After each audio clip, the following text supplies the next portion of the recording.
8. গর্ভধারণের ঝুঁকি মূল্যায়ন। স্ক্যানের মাধ্যমে গর্ভধারণের কোনো ঝুঁকি যেমন অ্যামনিওটিক ফ্লুইড কম বা বেশি হওয়া আছে কিনা তা নির্ধারণ করা যায়। 9. জরুরি চিকিৎসার প্রয়োজন নির্ধারণ।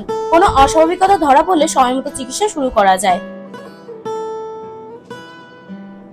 10. মায়ের মানসিক শান্তি। স্ক্যানের মাধ্যমে সবকিছু ঠিক আছে জেনে মা মানসিকভাবে অনেক বেশি নিশ্চিত থাকেন, যা শিশুর জন্য ভালো। এই স্ক্যানের মাধ্যমে গর্ভাবস্থার জটিলতা আগেভাগে শনাক্ত করে চিকিৎসা নেওয়া সম্ভব হয়। তাই একজন গর্ভবতী মায়ের এবং অনাগত শিশুর সুস্থ ভবিষ্যতের জন্য অ্যানোমালি স্ক্যান একটি অত্যন্ত গুরুত্বপূর্ণ পদক্ষেপ।